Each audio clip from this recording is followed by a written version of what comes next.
l'entreprise que dans l'univers de l'entrepreneuriat. Donc, ces rencontres avec ces rôles modèles féminins, qui sont également des femmes d'influence sur le continent africain, sera également modérée en anglais par Hafsat Abiola, qui est la présidente de Women in Africa. Nous espérons avec cette série vous faire découvrir la variété et la richesse des talents du continent dans tous les secteurs d'activité, qu'ils soient anglophones et francophones, à travers des regards et des pratiques croisées. Et donc, pour ce premier numéro, je vous propose d'aller à la rencontre d'une femme d'influence qui influence son écosystème avec des engagements forts, en particulier dans le secteur de l'entrepreneuriat au Mali, et dont l'activité rayonne aujourd'hui à travers le continent et à l'international. Elle fait figure d'autorité dans son secteur et elle bénéficie de reconnaissance à la fois nationale et internationale grâce à son parcours à la fois prestigieux et inédit. Et elle profitera justement de ce temps avec vous pour vous livrer sa vision, ses accomplissements et pour répondre à vos questions en direct. Donc, je vous invite vraiment à poser vos questions dès à présent afin que je puisse vous donner la parole régulièrement au cours de cet échange. Donc, sans plus tarder, nous souhaitons la bienvenue dans Meet With à Aïssata Touré, épouse Koulibaly, qui est donc présidente du réseau des femmes opératrices économiques au Mali.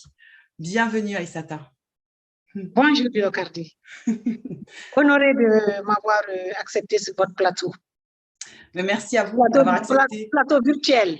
Oui, bien sûr. Bientôt, on aura peut-être l'occasion de faire ça en présentiel. Mais déjà, le virtuel nous permet justement de connecter beaucoup de personnes. Et beaucoup plus d'ailleurs. Absolument. Oui. Donc, là, on a déjà beaucoup de personnes qui sont présentes et qui sont connectées en direct avec nous ce soir. Ce que je vous propose de faire, c'est de démarrer en fait notre échange justement en repositionnant votre parcours pour que ceux qui ne vous connaissent pas encore comprennent un petit peu le chemin que vous avez parcouru. Alors, on va reprendre les grandes lignes. Vous avez démarré votre carrière au sein de la Banque commerciale du Sahel au Mali, la BCS, en tant qu'assistante de direction. Et en 1994, ça devient une année charnière parce que vous décidez de quitter le secteur bancaire. Alors, on peut se dire le secteur bancaire est pourtant symbole de sécurité. Et là, vous allez vous orienter vers l'exportation de fruits, un secteur qui est inconnu, un univers très masculin, très normé. Qu'est-ce qui vous a motivé, qu'est-ce qui vous a poussé justement à prendre cette décision? Merci beaucoup. J'ai toujours du plaisir à expliquer en fait mon parcours pour la simple raison que rien n'était décidé comme ça au départ, si je peux me permettre. Je suis natif du nord du Mali, de Gao précisément, et ce n'est qu'à l'âge de 18 ans que je suis remontée vers Bamako, parce qu'à l'époque, il n'y avait pas de lycée dans ma région. Donc, après mon parcours à l'école jusqu'au niveau du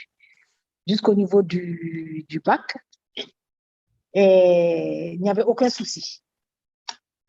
Ensuite, entre-temps, je me suis remariée. Je me suis mariée plutôt, pas remariée, mariée. Donc, j'ai eu 4 enfants de ce mariage, une fille et 3 garçons. Et j'ai intégré la banque en tant qu'assistante. J'ai travaillé pendant une dizaine d'années à la banque. Malheureusement, entre-temps, j'ai eu à divorcer.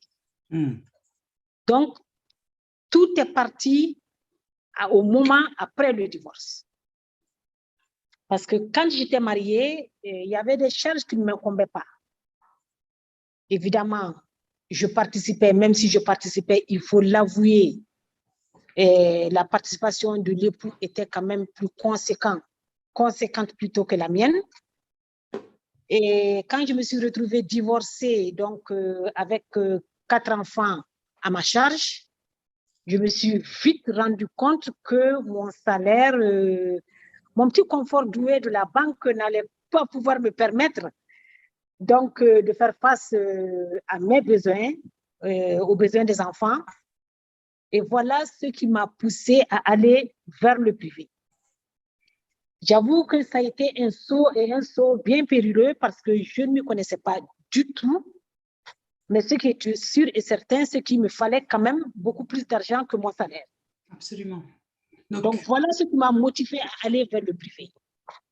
Pourquoi les fruits et légumes? Pourquoi les fruits et légumes? Parce que quand j'étais à la banque, je traitais pas mal de dossiers pour les exploitateurs de fruits et légumes. Donc, c'était sur papier que je voyais pas mal de choses, que j'ai essayé de comprendre pas mal de choses. Et je me suis dit, bon, pourquoi pas ne pas essayer ça? Et voilà, c'est pourquoi pas, j'ai écrit à la banque, j'ai demandé 3 mois de disponibilité qui m'ont été accordés. Après les 3 mois, j'ai mis les 3 mois à profit pour créer l'entreprise et pour prendre des contacts, pour essayer de mieux comprendre comment s'était articulée donc cette activité à laquelle je ne m'y connaissais pas du tout. Au bout de 3 mois, je suis revenue et j'ai demandé alors un départ définitif. Je me souviendrai toujours du regard de mon directeur qui me dit, mais madame, est-ce que vous êtes sûre que vous allez tenir? J'ai dit oui. Il me dit, parce que si vous partez là, c'est un départ définitif. Vous n'allez plus devoir revenir. Je mets encore cette demande sous la main et je vous demande encore de réfléchir parce que vous avez quand même 4 enfants en charge. J'ai dit d'accord, mais je pense que c'est tout réfléchi. Il a beau voulu me convaincre, moi je savais ce que je vis. J'ai dit, je vais tenter quand même. Et voilà l'aventure qui a commencé. C'est très intéressant, Issata, puisqu'en fait, on part d'un accident de vie, finalement, ce divorce qui fait de vous un chef de famille, 4 enfants à charge, et donc la décision s'impose. Je quitte peut-être quelque chose que je connais bien pour aller vers quelque chose qui m'est finalement pas si inconnu que ça, parce que je le côtoie au quotidien, et là, je commence à construire et finalement profiter de cette occasion-là pour construire un nouvel avenir. Et alors, heureusement que vous avez pris cette décision, puisque au fil du temps, vous prenez cette décision et là naît la société Multichem Fruits et Légumes. Vous la créez, vous la dirigez, vous démarrez avec 15 employés permanents, 450 emplois indirects. Ça, c'est le premier palier. Exact. Et ce ressenti à ce moment-là, qu'est-ce que vous vous dites? Pour les raisons que il me fallait des ressources, il me fallait des garanties à la banque. Et je vous assure que la seule maison que j'avais à l'époque, je l'ai hypothéquée à la banque. C'était mes premiers pas. Je n'ai pas pu rembourser la banque. Et la banque, oui, la banque a finalement a eu possession de ma maison. La première maison que j'ai eue à construire quand j'étais à la banque. Parce que j'avais bénéficié d'un prêt et j'ai construit la maison. Donc, ça a été vraiment le premier grand échec de cette aventure. Mais de passage très rapidement, je dirais bien que si c'était à refaire, je le refais. Ah oui, parce qu'on vous en parlait avec beaucoup d'énergie, oui. Oui, oui.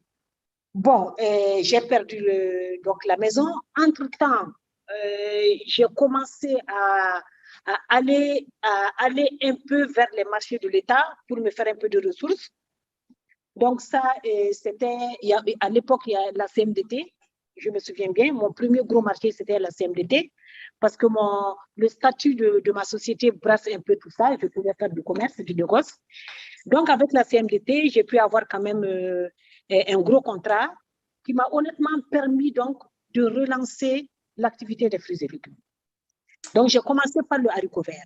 Le haricot vert, c'est très pénible. Très, très, très pénible. C'est là où j'ai beaucoup travaillé avec les femmes. Et c'est là également où j'ai beaucoup apprécié le travail des femmes.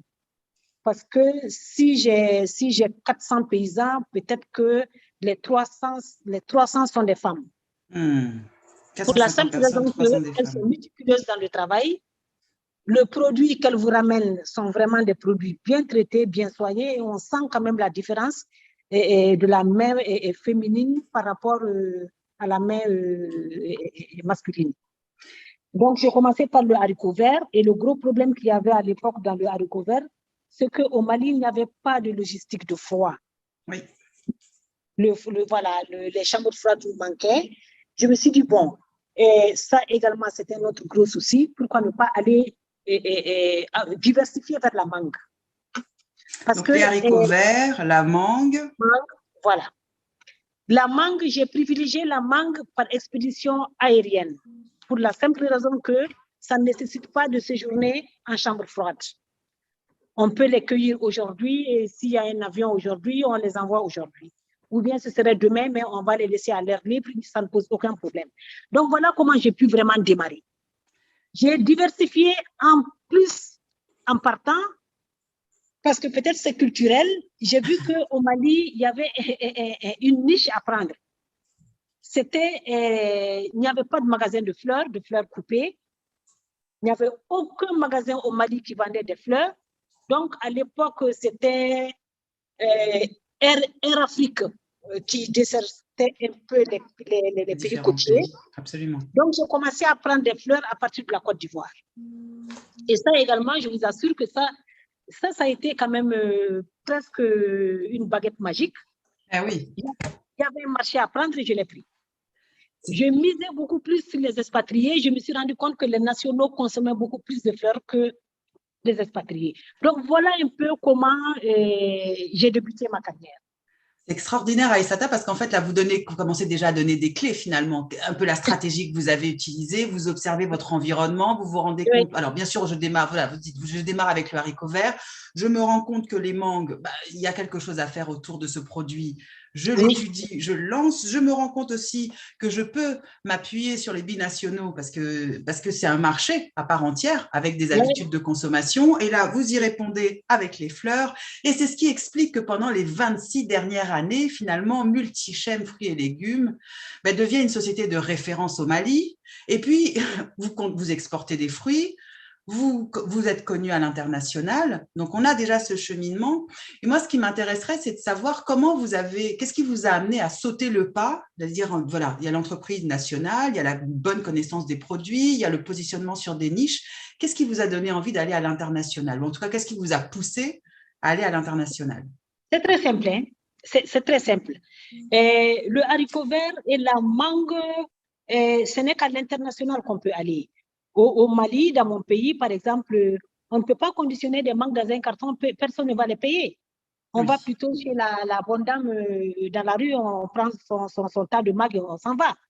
Le haricot vert, on voit les bonnes dames à longueur de jour se promener avec des paniers de haricots sur la tête. Alors que le produit bien travaillé, bien calibré, bien fini, dans des sachets, dans des cartons, ça se vend à l'international. Et j'ai beaucoup plus privilégié ce marché international parce que j'avoue que c'est vrai, il y a des normes, ça c'est clair, il y a des normes, il y a des règles qu'il faut respecter, mais le marché est beaucoup plus structuré. Le marché est beaucoup plus structuré parce que je me suis confrontée un peu au marché gabonais, par exemple, pour les mangues. Ça a été énormément de problèmes. Aujourd'hui, je suis confrontée au marché marocain et au marché tunisien pour la mangue. Et je m'en sors bien, mais c'est moins structuré encore que le marché au niveau, comment dirais-je, international, si vous voulez, au niveau européen. Voilà, c'est beaucoup plus la facilité de la structuration qui me guide à aller, qui me pousse à aller vers l'international. Vers l'international, donc plus structuré, puis ça permet d'avoir des expériences aussi d'achat, de commerce différentes qui enrichissent votre pratique. Dans le travail, parce que là, ce sont des normes internationales et des exigences. Et on ne peut pas aller sans ça, des certifications, on ne peut pas aller sans ça. Donc, ça nous permet nous-mêmes d'être plus exigeants, plus professionnels dans ce que nous faisons. Parce que quand tu arrives à écouler sur un marché international, facilement, tu arriveras à écouler sur un marché africain. Absolument. Parce que le marché africain est quand même moins regardant. C'est très, très intéressant parce que là, vous nous parlez de la stratégie, vous nous parlez de la structuration qui est quand même une condition pour développer une compétence qui est plus aiguë, plus d'exigence, plus de professionnalisme. Moi, j'ai envie de vous poser une question un petit peu plus personnelle. Là, on a parlé de l'entreprise, de la manière dont vous l'avez lancée, c'est parti d'une situation personnelle. Maintenant, comment est-ce que vous avez réussi à travailler sur votre confiance en vous, sur votre capacité justement à bien choisir, à prendre les bonnes décisions tout au long de cette année, ces 26 années d'ascension, cette perception un petit peu du marché, comment vous vous y êtes prise? Honnêtement, moi, je vais toujours de ce principe-là, il fallait faire bouillir la marmite. Ça, je ne peux pas enlever ça de ma tête. Maintenant, les choix, je vous ai dit, c'est parce que je me trouvais un peu dans l'environnement. Maintenant, tout le reste dépendra alors de la rigueur, de la constance de la constance, de la qualité, et je dirais beaucoup plus de la rigueur et être constant dans ce qu'on fait. Quand on commence à faire quelque chose, il vaudrait mieux continuer là-dedans, se performer là-dedans, aller toujours de l'avant, chercher toujours à travailler ce produit afin que tu sois le meilleur, que tu puisses sortir le meilleur produit qu'on puisse trouver sur le marché. Je vous assure, ce n'est pas parce que je suis devant vous que je suis devant les... Bon, je ne vois pas. Je suis très heureuse et je suis très fière de mes produits quand ça débarque sur le marché européen. Et chaque fois quand un carton de Multichem débarque sur le marché international de Rungis, je vous donne 5 jours pour être submergé de coups de fil parce que tout le monde veut, tout le monde veut, tout le monde veut. Donc, vous voyez, et ça, on ne peut l'acquérir que par le prix de beaucoup de rigueur, de beaucoup de travail. C'est-à-dire qu'il faut faire violence sur soi-même, aller toujours de l'avant, travailler toujours pour sortir vraiment le meilleur du produit. Et moi, je suis comme ça, je suis perfectionniste, je suis comme ça. C'est peut-être pourquoi on pense que je suis difficile, que je suis mesquin. Non, c'est parce que j'aime le travail bien fait. Finalement, vous mettez en avant la vertu du perfectionnisme, hein, parce que là, c'est plutôt le côté Oui. qui permet vraiment d'avoir cette notion de rigueur, cette constance, cette qualité, cette exigence. Et c'est ce qui fait que vous restez toujours présente sur ces marchés à l'international. Parce que je suis déjà très exigeante vis-à-vis de moi-même. Moi-même, personnellement. J'ai essayé depuis le verger. Depuis le verger jusqu'au niveau de la station de conditionnement, de suivre le produit, de voir comment le produit évolue. Honnêtement, je vis avec ça. Ça fait partie intégrante de mon quotidien. Donc, je connais le fruit, j'ai étudié le fruit. Tout ce que je fais en général, je suis passionnée de ce que je fais. Peut-être que c'est une raison également. Ça peut être une raison également. La passion et bien connaître son produit. Absolument. Oui. Je note ces éléments-là. Je vois, alors on a parlé de ce développement, on a parlé un peu de vous, ce qui vous anime, et puis voilà, ces clés que vous nous donnez, cette rigueur, cette constance, et puis bien connaître son produit. Vous avez Marianne qui réagit en disant merci pour ce partage d'expérience, parce que c'est une claque pour moi en tant que femme entrepreneur. Donc, je pense qu'on a encore pas mal d'éléments à mettre en avant qui pourront justement nourrir les réflexions des internautes qui nous écoutent aujourd'hui. Vous avez, là, on a parlé de l'ascension, on a parlé un peu de vos clés, et puis il y a aussi, à un moment donné, bien sûr, au cours des 26 années, il y a la reconnaissance qui arrive par la société, il y a la reconnaissance qui arrive par l'État, et là, vous allez multiplier sur une période très courte, finalement, une série de prix et de distinctions honorifiques. Vous allez être nommé chevalier de l'Ordre national du Mali, officier de l'Ordre national du Mali, vous allez bénéficier du prix de reconnaissance discerné par l'Association mondiale des femmes chefs d'entreprise en Égypte, vous recevez le trophée de la meilleure femme chef d'entreprise au Mali. Alors, tous ces titres, ça peut être à la fois grisant, ça peut être à la fois flatteur, et en même temps, il y a quand même derrière peut-être une forme d'injonction qui dit il faut faire encore plus, il faut peut-être se surpasser encore et encore. Comment vous avez fait pour garder justement les pieds sur terre, et peut-être quels seraient les éléments que vous continuez encore à appliquer aujourd'hui et qu'on pourrait partager avec nos téléspectateurs, en tout cas nos internautes qui nous suivent? J'ai bien aimé ce mot-là. Il faut toujours garder les pieds sur terre. Il faut toujours garder les pieds sur terre. Parce que vous savez, toute cette panoplie de distinctions, de tout ce qui s'ensuit, il faut avoir la tête froide. Parce qu'on les a reçus parce qu'il y a eu quelque chose qui a été fait. Il ne faut pas dire, voilà, j'ai été chevalier de l'Ordre national du Mali et maintenant je suis... non, il ne faut pas avoir la grosse tête. Je suis quelqu'un de très social.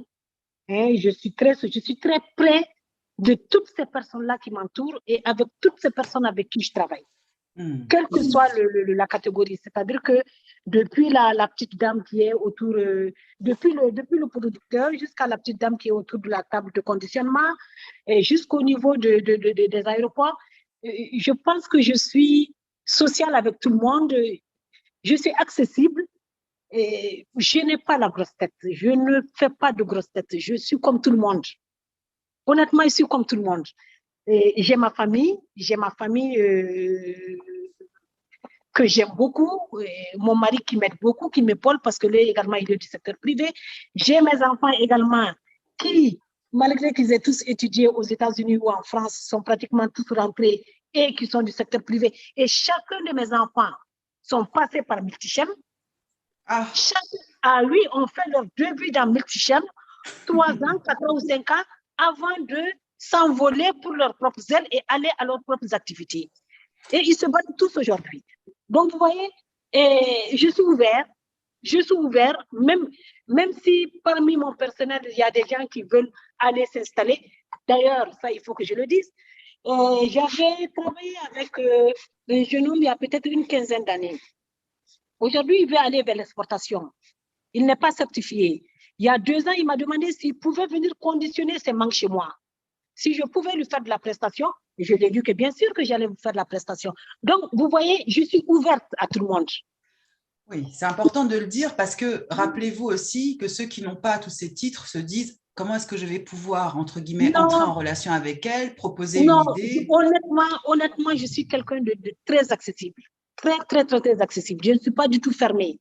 Tant que je peux recevoir, je reçois. Tant que je suis invitée, si j'ai le temps, je suis vraiment accessible. Tant que mon temps le permet, tant que le travail le permet, tant que j'ai une petite fenêtre, je suis vraiment là où je dois être et vraiment sans casquette de présidente ou sans... Non, je suis là comme tout le monde. Eh oui, merci Aïssata de partager ça parce que c'est vrai que ça permet effectivement de dire que finalement, quelles que soient les modalités d'accession, les modalités d'ascension, la part d'humanité qui est en vous continue à vibrer. Donc peut-être c'est aussi un point important en tant que leader sur votre marché. Il y a aussi, alors vous recevez en direct des félicitations, vous avez très beau parcours, Mélissa qui vous félicite pour votre parcours. Félicité qui vous remercie pour ce partage d'expérience. Aude qui rebondit sur justement la leçon de vie que vous nous apportez sur cette notion où on dit bah, si je suis perfectionniste, c'est plutôt perçu comme quelque chose de négatif, mais au contraire, c'est une qualité d'être exigeante parce que finalement, ça permet d'avoir un niveau d'exigence et ça paye. Ça paye. Tout à fait. Alors, vous avez parlé justement de ces manières d'être nommée. Il y a un titre quand même qui est chevillé au corps, qui est celui de la patronne des patronnes. Vous êtes surnommée la patronne des patronnes au Mali. Alors, on a parlé effectivement de vous dans votre manière d'être, dans cette accessibilité, dans cette forme d'humilité aussi à toujours considérer avec attention les propositions, les projets. Le fait de faire passer vos enfants dans votre entreprise, quelque part, c'est aussi leur donner l'opportunité de connaître un environnement qui peut les aider pour la suite. Le fait de soutenir des personnes qui amènent des projets annexes, encore une fois, c'est reconnaître la valeur de leurs propositions. Quand vous êtes surnommée la patronne des patronnes au Mali, on pourrait se dire finalement, qu'est-ce que ce titre-là ou qu'est-ce que cette dénomination-là vous a apporté comme avantage? Est-ce que ça vous a ouvert des portes? Non. En fait, c'est juste un titre parce que, étant donné que je suis vice-présidente chargée de l'entrepreneuriat féminin au patronat, donc ils ont dit juste coller la patronne des patronnes. Oui, pour bien distinguer. Je pense que c'est à cause de ça. Sinon, je vous avoue, il y a des femmes chefs d'entreprise au Mali qui se battent beaucoup, qui peut-être qui n'ont pas eu cette chance d'être dans des organisations pour être mieux vues. Sinon, honnêtement, il y a des femmes qui se battent comme moi dans ce pays-là. J'en connais un paquet de femmes vraiment qui se battent au quotidien pour vraiment aller de l'avant. On va parler de la notion d'engagement dans quelques minutes. Je voudrais revenir justement sur ce partage que vous faisiez en disant, bon, c'est un titre, bien entendu, et c'est une question que j'aime poser. Je sais qu'elle peut être déstabilisante pour certains patrons, pour certains entrepreneurs. C'est surtout de se dire, là, aujourd'hui, vous êtes sur cette ascension, les choses évoluent, vous avez parfois ce rôle un peu de mentor pour des jeunes qui arrivent sur le marché, pour des produits qui peuvent être couplés aux vôtres. Et en même temps, si tout s'arrête, qu'est-ce qu'il reste, Aïssata? Si tout s'arrête, d'abord, j'ai ma famille. J'ai mon époux et j'ai mes 4 enfants. Et machallah, j'ai mes petits-enfants que j'adore, qui sont la prunelle de mes yeux. Vous ne pouvez pas imaginer, quand je passe souvent, quand je serre mon temps, un samedi ou un dimanche, à aller retrouver mes petits-enfants, vous ne savez pas quel bonheur ça me procure. C'est imaginable. Donc, vous voyez, je serais la femme la plus comblée du monde si je pouvais laisser tout ça derrière moi, que ça fasse un héritage. Je serais toujours ouverte à toutes ces jeunes-là, à tous ces jeunes-là qui voudraient avoir des conseils par rapport à mon expérience. Et j'aurais tout parce que j'aurais en tout cas pu avoir une très belle entreprise dans ma vie qui, même si demain je souhaite aller à la retraite, je sais que la relève ne sera pas difficile pour la personne qui va venir parce que l'entreprise aujourd'hui est vraiment sur une très belle pente. Oui. Et j'ai ma famille qui est là. J'ai ma famille. Je suis même pressée de rester mamie à la maison. Oui. Malheureusement, je sais que je ne peux pas tout de suite lever du pied. Oui. Ce ne serait même pas bon pour moi-même. Vous voyez, parce que ça maintient également cette activité. Ça maintient. Mais j'y pense. Je vais lever le pied petit à petit. Petit à petit, oui. Mes petits-enfants, pourquoi pas? et pourquoi pas aller tous les week-ends dans mon champ. J'ai 7 hectares de fleurs coupées. Ah oui. 7 hectares de fleurs coupées. Vous voyez ce que ça fait? C'est tout un week-end parmi les fleurs. Parmi les fleurs, ah oui. Dans la nature. Oui, donc vous voyez, Alors, Aïssata, vous avez des réactions en direct. Vous avez Hélène qui vous dit « Super, l'accessibilité, c'est une qualité très importante chez un entrepreneur. C'est très encourageant. La dévotion de voir aussi les autres évoluer, elle vous remercie infiniment. Vous avez encore des remerciements pour ce partage d'expérience. On salue les valeurs qui sont les vôtres aussi également. Vous avez des sourires quand vous dites que ce n'est pas encore l'heure de lever le pied, mais peut-être vous pouvez le faire de manière progressive. Un témoignage très inspirant, nous dit Aïssa. Alors, on va maintenant arriver, bien sûr, sur cette notion d'engagement, parce que c'est quand même un des moteurs aussi, je veux dire que dans les échanges qu'on a eus dans la préparation, justement, de ce webinaire, cette notion d'engagement était vraiment présente, très forte. Alors, l'engagement est très important pour vous, parce que c'est vrai que vous militez là aujourd'hui activement pour la promotion économique et l'autonomisation des femmes au Mali, parce que vous animez plusieurs initiatives. Est-ce que vous pouvez nous en parler de manière un petit peu plus concrète? Concernant l'autonomisation des femmes, je n'ai pas compris la question. Oui, je disais, vous militez pour la promotion économique et l'autonomisation des femmes au Mali. Tout à fait. Mais vous avez plusieurs initiatives. En fait, je vais vous expliquer. Aujourd'hui, je suis la présidente nationale du réseau des femmes opératrices économiques du Mali et de l'UEMOA, les 8 pays de l'UEMOA, j'ai la présidence. Avant ça, j'étais la présidente des exportateurs de fruits et légumes. Et c'est lors d'une cérémonie, parce que chaque année, nos chefs d'État ont pour coutume de recevoir le secteur privé. Donc, quand j'ai été donc, à cette rencontre pour le secteur privé, c'est là où je ne sais pas pourquoi le président de la République de l'époque publiquement a dit écoutez, Madame Koulibaly, je souhaiterais bien que vous organisez un peu les femmes. Parce que nous avons beaucoup de femmes, nous avons beaucoup de demandes d'associations de femmes, mais c'est tellement multiple et divers que nous avons du mal à pouvoir les aider. Essayez de me faire une fédération. C'est là où j'ai formulé une démission au nom, plutôt une démission auprès des exploitateurs de fruits et légumes, parce que sincèrement, intellectuellement, je ne pouvais pas faire les deux, rester président des exploitateurs et aller me mettre dans quelque chose que je ne connaissais pas. Intellectuellement, je ne pouvais pas. J'ai dit, bon, je vais rester membre, mais comme le président m'a demandé de faire ça, je vais essayer de le faire. C'est comme ça que j'ai glissé donc vers cette organisation de femmes. Tout d'abord, j'ai fait des assemblées générales un peu partout dans les régions au Mali. À l'époque, c'était 8. Donc, des bureaux dans chaque région. Et ces bureaux fédérés, j'en ai fait un bureau national dont je suis la présidente. Donc, ces bureaux-là, pour aller rapidement répondre à votre question, c'est d'abord faire une cartographie des opératrices économiques. Ça, c'est très important parce que tant qu'on n'a pas une cartographie de cette frange de la population, on ne pourra pas les aider. On a fait une cartographie par secteur d'activité. Il y a le secteur des femmes et chefs d'entreprise qui ont des entreprises beaucoup plus structurées. Ensuite, il y a le secteur informel qui, on sait aujourd'hui, est débordant dans tous les sens. Donc, il y a les teinturières, il y a les restauratrices, il y a les coiffeuses. Et tout ça, ça fait partie de l'artisanat.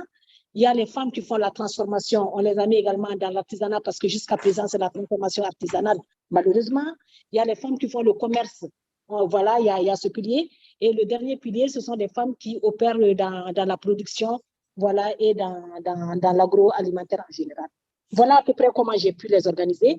Donc, on se bat pour les former. Oui. On se bat, oui, pour les informer. On se bat pour leur chercher des lignes de crédit, des petits crédits, donc pour des fonds de roulement pour leurs activités. Et on se bat également tant qu'on peut, s'il y a des foires, on les envoie, s'il y a des forats, on les envoie. Voilà à peu près, nous organisons nous-mêmes des foires. Donc, nous avons l'habitude d'organiser des foires sous-régionales avec plus de 6 000, 7 000 participants. Donc, voilà à peu près ce que nous faisons, ce que je fais en tout cas pour l'autonomisation des femmes. Dans cette autonomisation, on revient sur des sujets phares, fort importants dans le cadre des différents échanges, des thèmes qui sont développés de chez Women in Africa, mais c'est surtout aussi de comprendre que les leviers d'évolution, on les retrouve dans cette formation, dans cette information. Vous avez parlé de la ligne de crédit. Alors, c'est sûr qu'on peut se dire ces trois cumulés, cette formule formation, information, ligne de crédit, ça marche quand on est plutôt sur quelque chose qui est formel. Comment vous gérez ceux qui sont dans l'informel ? Est-ce que vous les mettez entre guillemets sur le même régime ? Comment vous les sensibilisez à ces éléments ? Quelqu'un qui est de l'informel ne peut pas aller vers une banque, par exemple. Exactement, c'est pour ça. Exactement. Donc, nous faisons tout pour que comment on appelle ça, il y a les crédits qu'on donne pour les femmes qui sont dans le secteur informel, les femmes ou hommes qui sont dans le secteur informel. Les microcrédits. Les microcrédits, oui. On va vers le microcrédit, quoique le microcrédit n'est pas quelque chose qui arrange les femmes parce que le taux d'intérêt est exorbitant. Exactement. Exorbitant. Donc, j'ai essayé avec ONU Femmes il y a 2 ans. ONU Femmes a pu donc nous aider pour les femmes qui opèrent dans le commerce transfrontalier pour que nous puissions avoir une ligne de crédit au niveau de la Banque of Africa. Bon, malheureusement, le fonds est épuisé. On n'est pas encore arrivé à avoir d'autres fonds. Et avec tout ce qui passe aujourd'hui dans le monde, avec le Covid, avec les embargos et tout, donc c'est difficilement que, en tout cas, je ne pense pas, 2021-2022 va être assez difficile. Peut-être qu'en 2023, peut-être même deuxième semestre 2022, peut-être qu'on pourra pouvoir décrocher quelque chose pour les femmes qui sont au niveau de l'informel. Très, très intéressant, parce que là, vous prenez des appuis sur des organisations déjà établies, avec cette sensibilisation qui nous semble franchement essentielle aussi, parce qu'on a tellement fait le distinguo entre l'informel et le formel. Pourtant, des compétences qui se développent dans l'informel peuvent être transposées dans du formel. Et le nerf de la guerre reste quand même l'information, la formation et l'argent nécessaire pour pouvoir faire avancer son activité. Moi, j'ai toujours dit que la formation passe avant le crédit. Parce que quand tu n'es pas formé, quand tu n'as pas une formation, quelle que soit la formation, qu'elle soit académique, qu'elle soit une formation à niveau, qu'elle soit une formation apprenante, moi je dis, la formation est essentielle. Quand une entreprise a 50% de, comment dirais-je, quand une entreprise a de la bonne ressource humaine, de la vraie bonne ressource humaine, moi, je dis que cette entreprise est gagnante déjà à 50%. Un message fort. Oui. C'est-à-dire que moi, je ne cesserai jamais de dire que la ressource humaine est vraiment le socle de l'entreprise. Parce que moi qui suis là, qui vous parle, quand je venais dans cette activité, je ne connaissais pas grand-chose. Je me suis appuyée sur des gens qui connaissaient le métier. Même aujourd'hui, toute la matinée, j'ai recruté 3 personnes aujourd'hui. J'ai recruté 3 messieurs aujourd'hui parce que j'ai besoin de leurs compétences que moi, je n'ai pas. Absolument. La chef d'entreprise peut être là pour manager, peut être là pour être chef d'orchestre. Mais elle ne peut pas tout savoir, elle ne peut pas tout connaître. Il faut obligatoirement la ressource humaine. Si tu n'as pas ça, même si tu as tout le milliard du monde, tu ne pourras pas faire avancer ton entreprise. Rien qu'avec des finances. Alors, il faut obligatoirement adjoindre ça à la formation. C'est très, très intéressant. Je rebondis parce qu'en même temps que vous êtes en train de parler du capital humain, hein, au centre de 50% de la réussite des projets et repose quand même sur ce capital humain, sa capacité à le former, sa capacité à l'accompagner dans son évolution. Et dans le même temps, vous avez un commentaire de Félicité qui dit que justement, vous êtes en train de donner votre définition du leadership. Et en précisant que ça va s'appuyer sur un peu cette notion de famille élargie avec un grand F, hein, que vous avez évoqué. Il y a aussi Hélène qui réagit en disant que, bien sûr, on parle de l'argent, on parle de cette bancarisation, mais le taux d'intérêt est exorbitant pour couvrir le risque important qui est pris dans l'informel. Dans le cadre des coopératives, les structures bancaires peuvent trouver des mécanismes justement pour permettre aux femmes d'obtenir des microcrédits à des taux plus raisonnables, ce qui fait que déjà, ne serait-ce que d'être sensibilisé au fait que le microcrédit existe ou que d'autres solutions existent pour leur permettre de financer, ça ne stoppera pas leur envie de développer leur activité. Je vais juste répondre sur ça. Vous voyez, dans notre profession, il y a un maillot que nous appelons les pisteurs. Les pisteurs, ce sont les personnes qui sont entre nous et les producteurs. Je peux avoir pour ces gens-là, mais qui sont des hommes et des femmes, une organisation, j'ai pu quand même leur trouver et leur faire accepter du crédit dans une banque actuellement. Pourtant, c'est informel. Oui. C'est très innovant ce que la banque a demandé. Ils disent, bon, vous allez donner donc les mangas à Mme Koulibaly. Dès que Mme Koulibaly nous certifie qu'elle a reçu la mangue et combien de kilos elle a reçu, vous reviendrez vers nous et on vous paye. Ah oui. Oui. Parce qu'ils bénéficient d'un soutien, absolument, tout à fait. Ça, c'est tout nouveau. On essaie d'expérimenter ça cette année pour voir comment ça va marcher. Ah ben, on sera ravis de suivre un peu cette évolution-là et de partager les résultats. Parce que c'est moi qui serai garant de ces fonds. Bien sûr. Oui, il faut que, voilà, tu amènes la mangue, il faut que moi, je certifie que la mangue est arrivée. Absolument. Pour que la personne soit remboursée. Donc, vous voyez, il y a des petits trucs. Il y a d'autres manières, absolument, de pouvoir finalement aider au financement. Alors, vous avez Anastasia qui revient sur le chapitre de la formation et qui pose la question de savoir quels sont les outils que vous proposez. Alors, attendez, les outils de formation donnés aux femmes pour intégrer les technologies du futur. Est-ce que vous y avez, enfin, c'est pas parce que vous y avez accès, est-ce que vous les proposez, ces technologies du futur? Merci bien. Et pour ça, honnêtement, c'est quelque chose sur lequel je ne dirais pas qu'on n'a pas travaillé, mais nous avons signé une convention avec comment dirais-je, un jeune qui résidait en Europe, qui est rentré d'ailleurs. On appelle ça comment les repates. Oui, voilà. Et qui a ouvert vraiment un truc très, très, très intéressant qui ne s'occupe pratiquement que de nouvelles technologies.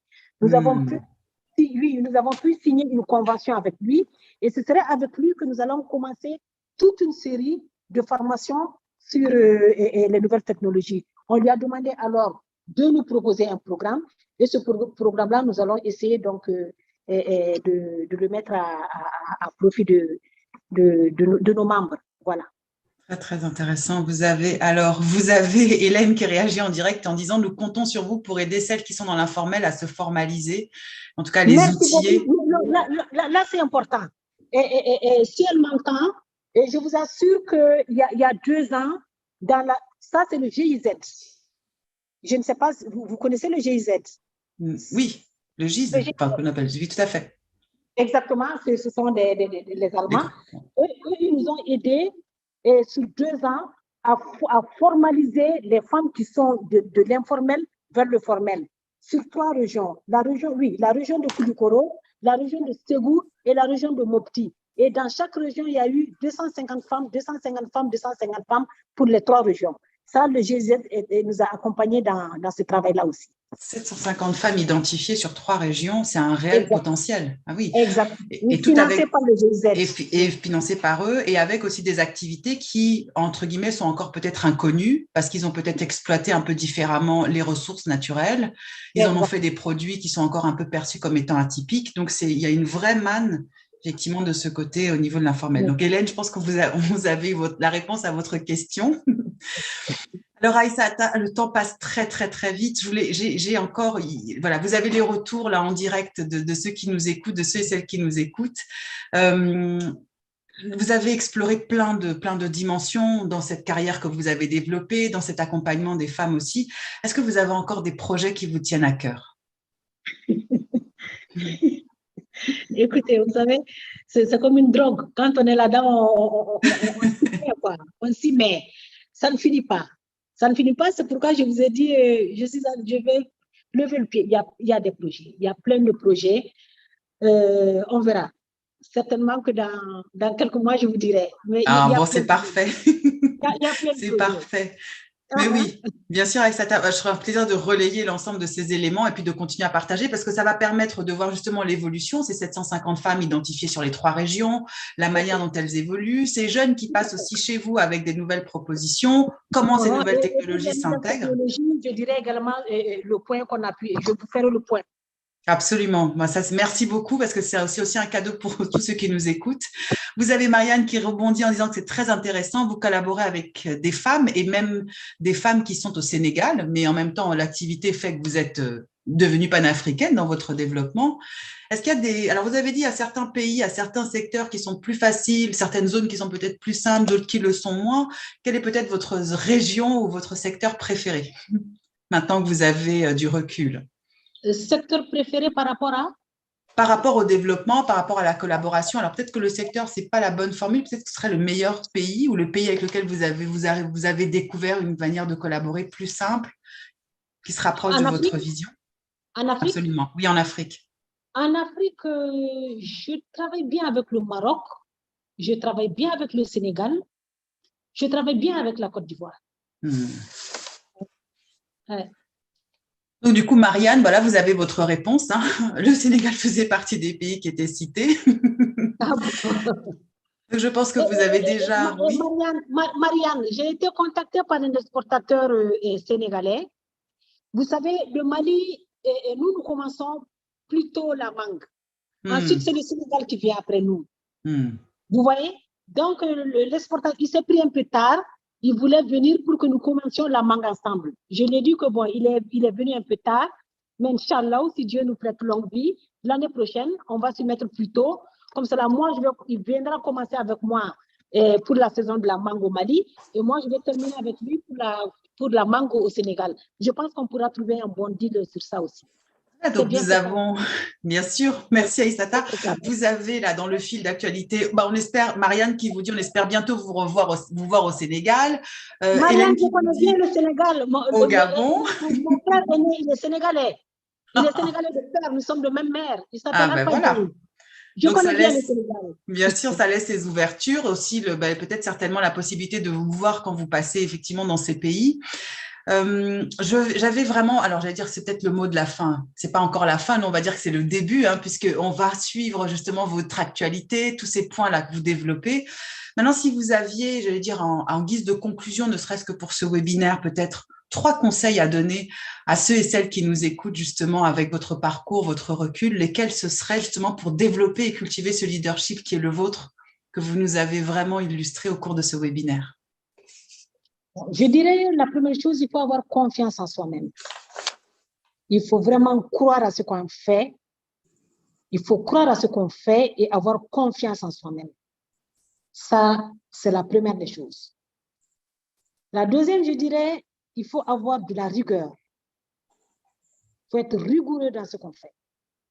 Et avoir de la constance, parce que rigueur et constance, ce n'est pas la même chose. La constance, je dirais, ira un peu plus vers la qualité, se maintenir dans la qualité. Ne jamais osciller, rester tendance qualité. C'est la seule chose qui vous permettra de rester autant de temps qu'il faut sur les marchés. La qualité. Ce sont ces 3 choses que je pourrais dire. Merci beaucoup. On les prend avec grande attention et on vous remercie pour ce partage. Alors, je vérifie, c'est vrai qu'on aurait tellement de choses encore à partager ensemble. Ceci dit, comme nous allons suivre votre actualité et nous allons pouvoir aussi la relayer pour voir comment chaque chose évolue, Ce que je pourrais donner en termes de synthèse, un peu la substance de ce qu'on retient de cet échange très, très riche, Aïssata, c'est déjà de bien découvrir son environnement, parce que peut-être que des niches existent, et donc très rapidement de voir comment est-ce qu'on peut exploiter les différents produits, maîtriser son produit, parce que finalement, la chaîne de production est importante, mais finalement, c'est valable dans n'importe quel secteur d'activité. Oui. Parce qu'en général, quand les femmes viennent me voir, elles me disent, Madame Koulibaly, qu'est-ce que je peux faire? J'ai dit, mais madame, moi, je ne peux pas te dire ce que tu peux faire. C'est toi d'abord qui dois savoir ce que tu veux faire. Mais oui. Maintenant, si tu me dis ce que tu dois faire, on pourra t'aider dans ce que tu veux faire. Mais moi, là, je ne peux pas te dire, je fais les mangues, fais les mangues. Ou bien, je ne peux pas te dire, fais la coiffure. Je ne peux pas te dire, fais la restauration. Dis-moi ce que tu veux. C'est extrêmement important. Donc, il y a vraiment aussi, c'est ça. Oui. Dans ce point clé, il y a aussi quand même savoir ce qu'on a envie de faire et pas simplement être en mode copier-coller de ce que fait quelqu'un d'autre. Et c'est à ça que nous servent ces rôles modèles comme vous, justement. Exactement. C'est ce que je voulais dire. Donc, vous avez parlé de donc, allez découvrir cet environnement, ces niches. Et puis, il y a ce côté humain en termes de personnalité, de traits de caractère. Le perfectionnisme peut être un avantage parce que finalement, il permet d'aller au bout des micro-détails, mais qui vont être très importants pour rester dans cette rigueur, dans cette constance. Et puis, finalement, d'avoir la capacité de bien analyser son marché. Vous avez donné quelques clés en tant que mentor, cette manière d'appuyer les jeunes, de rester ouvert et disponible pour les propositions de produits qui vous sont faits. Et puis, vous avez parlé de ce capital humain qu'on doit informer, qu'on doit former et qu'on doit surtout sensibiliser aux différentes formes de financement qui vont permettre justement de faire éclore les choix d'activités qu'elles voudront développer. Pour tous ces éléments-là, Aïssata, moi, je vous remercie vraiment chaleureusement, à la fois pour le temps que vous nous avez consacré, pour la qualité de ces partages, et aussi d'avoir accepté d'avoir un discours qui est finalement très ouvert et qui montre la femme derrière ces titres et derrière tout ce parcours. Vous avez des remerciements d'Hélène qui vous remercie infiniment pour ce partage. Vous avez Mélissa qui vous remercie également, qui vous envoie plein d'encouragements. Tout le monde vous remercie, c'est ce que nous avons dans le fil actuellement. J'espère en tout cas pour tous ceux qui nous ont écoutés que ce premier Meet With justement vous donnera envie justement de continuer à oser, de dessiner vos propres voies, de créer vos visions et puis de relever vos propres défis en s'inspirant justement de rôles modèles comme les Aïssata Touré aujourd'hui pour nous. Je vais remercier sincèrement l'ensemble des personnes qui étaient présentes et puis qui sont venues au fil de la conversation partager leurs retours, réagir en direct. Un grand merci également aux équipes de Ouïa, à Aude de Thuin pour sa confiance renouvelée. Pour ma part, je vous invite à retrouver Hafsat Abiola le 26 avril prochain pour partir à la rencontre d'un nouveau leader, cette fois-ci anglophone, un leader influent et talentueux. Je ne vous révélerai pas le nom exprès aujourd'hui pour que vous alliez justement regarder les futures annonces. Il me reste à vous remercier chaleureusement pour votre présence, votre participation et puis à vous retrouver très prochainement. Merci Aïssata. Merci à vous. Merci sincèrement. À très bientôt. À très bientôt. Très belle soirée. Merci beaucoup. Merci, Parema.